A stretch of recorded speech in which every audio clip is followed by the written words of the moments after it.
So Daryl Morey has officially been hired as the president of basketball operations for the Philadelphia 76ers. First and foremost, that was fast. Daryl Morey resigned about 2 weeks ago, I believe, or whenever I put up that Daryl Morey video.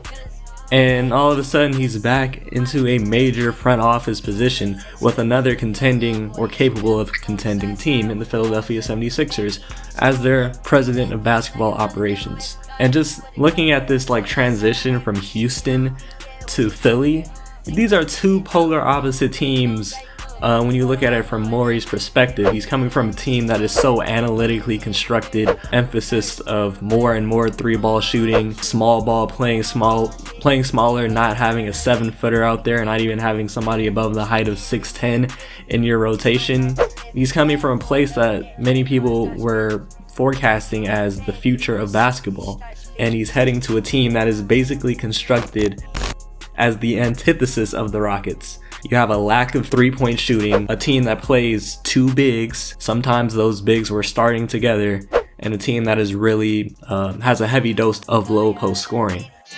It's just really ironic. If you told me at the start of the 2019 to 2020 season that in a year's time Daryl Morey would be the president of basketball operations for the Philadelphia 76ers, I think you were smoking that brownie pack. So yeah, this is some more NBA news, so let's talk about it. First things first, I kind of want to talk about Elton Brand because he has been the general manager for the Philadelphia 76ers for the past, I think, 2 years.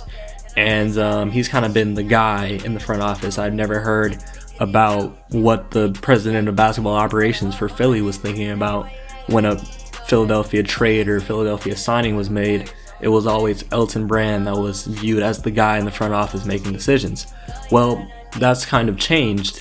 Now there is a notable president of basketball operations that we can assume will be involved in these future trades and signings and decisions. If we look at Elton Brand's past from Daryl Morey's perspective, Elton Brand, he's made some good trades and good signings in the past. Trading for Jimmy Butler, trading for Tobias Harris on kind of, I won't say steals, but I don't think they're really trades that if Philadelphia kept Jimmy Butler, I don't think they're really trades that Philadelphia would have regretted. Also signing JJ Redick, I think that was the most valuable transaction that Philadelphia made in their past 3 or 4 years. But then Elton Brand followed suit by next season making some bonehead decisions, not bringing back JJ Redick, a shooter, one of the best shooters of all time, a shooter in the backcourt with Ben Simmons. You need a spot-up knockdown shooter with Ben Simmons. Also a shooter who worked incredibly well off of Embiid. JJ Redick and Joel Embiid, that type of pick and roll action, it was one of the best plays in basketball. So they didn't bring JJ Redick back. They didn't bring Jimmy Butler back, who was the shot creator for the team. Somebody that can get you a shot on the perimeter as a small. Before they had Jimmy Butler, JJ Redick was that guy. But they brought in Jimmy Butler to be the go-to shot creator in the half-court offense for a team. He was a leader, he's an alpha dog, and they decided not to bring him back. Or they produced an environment that was so appalling for Jimmy Butler to want to come back to. Obviously, Jimmy Butler and Brett Brown had their differences. They butted heads, or they didn't butt heads. Quite the opposite. Brett Brown didn't really address the team head on or talk about issues, and we know Jimmy Butler is the guy who wants to talk about issues. He wants to talk about problems. He wants to address them and fix them head on. Philly made an environment that was so appalling for Jimmy that he wouldn't want to return. He wouldn't want to return to play with two ascending superstars in Joel Embiid and Ben Simmons, a team that was a Kawhi Leonard shot away from reaching the Eastern Conference Finals. He didn't want to return to that because the environment was so toxic. So they tried to get as much value in return for Jimmy Butler by signing and trading for Josh Richardson, and he's not really an ideal fit playing in the backcourt with Ben Simmons or playing at all with Ben Simmons and Joel Embiid because he's not a great spot-up knockdown shooter. He's a league average shooter at best, honestly. So, looking at Elton Brand's track record, those bonehead decisions might have Daryl Morey thinking that Elton Brand is just horrible at his job. Because a need for shooting in general is obvious for Daryl Morey over the past 5 years. It's a necessity to have an immense amount of shooting on your team, but yet Elton Brand just can't figure it out. So that might just have Daryl Morey thinking Elton Brand is just incompetent for the modern day NBA. So questions arise, can they even coexist in the same front office? Because it seems like Elton Brand is behind the times in the NBA and wants to commit to 80s and 90s style of basketball while not putting an emphasis on three-point shooting, while Daryl Morey has been at the forefront of that. Can they really coexist in the same front office? And if they can't, how long is it before Elton Brand is out as the Philadelphia general manager? They're obviously going to try and make it work because the Philadelphia team has affirmed that Elton Brand will keep his job as GM even with Daryl Morey coming in. And I think I read a report that Elton Brand recently signed a 2-year extension. So I'm pretty sure they're going to try and make it work in that front office, but how well it works, only time will tell. Now we move into the actual roster construction of this team in the present and how it will look in the future. Are there going to be any big time moves coming? Because we know Daryl Morey is one of the gutsier NBA front office people in the league. He's made the second most amount of trades in his tenure as a GM. And we know Daryl Morey has a gravitation towards a lot of shooting on the floor at all times.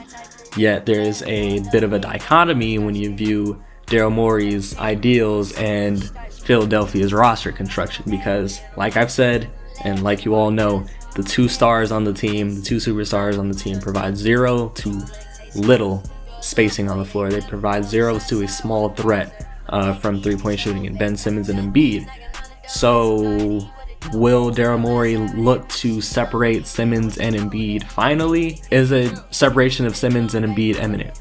Now that Daryl Morey is here, I think the probability of it has increased a little bit because, like I said, he's a front office person that likes shooting, and we know Embiid and Simmons aren't really fitting that bill. But I still don't think it's a guarantee because Daryl Morey is a smart basketball mind. He knows what he has in Simmons and Embiid. If you are a cognizant NBA spectator, you know the potential that Ben Simmons holds, you know the potential that Joel Embiid holds, and you have them on the same team at the same time in their same primes.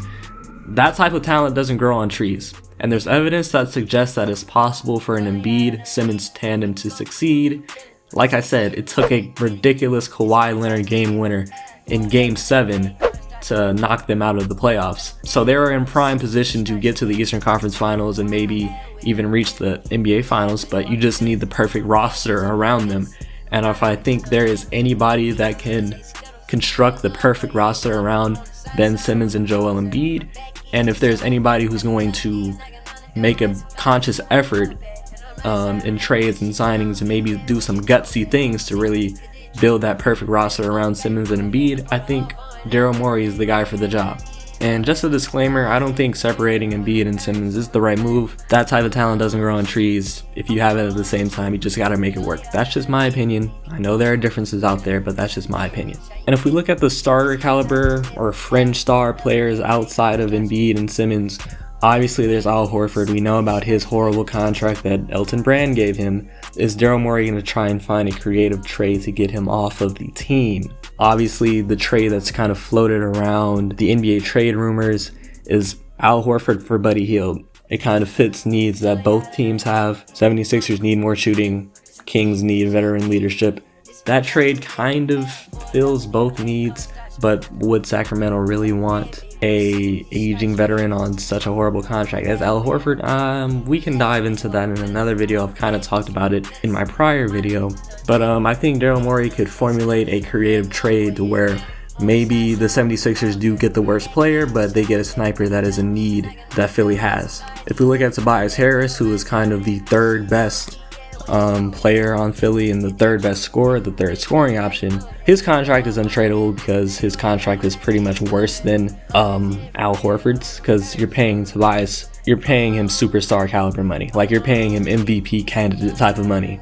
So nobody's going to want Tobias Harris on that kind of contract. But I don't even think that's the worst thing in the world, because he's an ideal player for Daryl Morey. He is a good fit at power forward next to Joel Embiid, because at power forward Tobias Harris's his lack of defense is kind of hidden at power forward, especially next to Joel Embiid, who is one of the best defensive centers in the entire league. So play him at power forward and not at small forward. He's kind of an ideal player next to Embiid and an ideal player for Daryl Morey. Looking at the other starter in the Philly rotation, Josh Richardson, I think the same type of thing really applies to Josh Richardson as it does to Al Horford. He's a defensive player who doesn't really provide the amount of shooting that you would need in a Simmons and Embiid roster, and his defense isn't really as valuable when you have Ben Simmons on the perimeter, who's probably going to be a defensive player of the year candidate in the future. He already was a defensive player of the year candidate.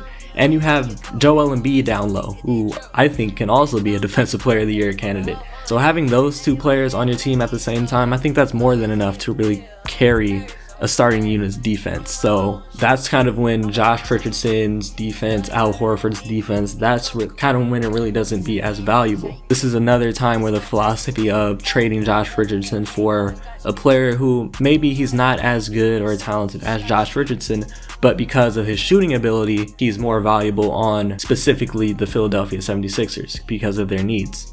And I just thought of this hypothetical trade. This is kind of out there. Let me know what you think about it. But in this hypothetical trade, Philadelphia gets Paul George, and the Clippers receive Al Horford, Josh Richardson, Shake Milton, Philadelphia's 2020 first round pick, which falls at number 21, Philadelphia's 2021 first round pick, and Philadelphia's 2022 first round pick. Oh, also disclaimer, the 2020 first round pick is Oklahoma City's, but they traded it. Somehow in some type of trade, it fell to Philly. So obviously the Clippers get worse here, but this is kind of a trade that Philadelphia can get lucky into falling into his lap, because let's say the Clippers are disappointing, they're like the 5 or 6 seed in the West next year. It's looking like Paul George is going to want to leave. It's looking like Kawhi Leonard's going to want to leave. Paul George is on a 1-year deal. He kind of lowered his trade value tenfold this prior postseason, so maybe the trade market isn't as competitive, isn't as juicy for Paul George as it would be. So maybe this kind of trade package is the best type of trade package that the Clippers could get, and they're desperate to really get whatever draft assets they can for Paul George before he leaves for nothing. This is kind of a best case scenario for Philadelphia. What can we take away from all of this, from Daryl Morey being hired? There's nothing definitive, but we can just expect some things to happen. It may not be the separation of Joel Embiid and Ben Simmons that it appears most of the NBA world wants to see. That may not be what happened, but I don't believe Daryl Morey is content with this roster in the slightest. We can expect a couple of small time trades to really add a shooting to this Philadelphia 76ers team, but don't be surprised if Daryl Morey manages to pull off a heist for a disgruntled star or one that's on a 1-year deal. We know Daryl Morey is capable of doing it, we know he's not afraid to let it fly, and we know that he's done it in the past.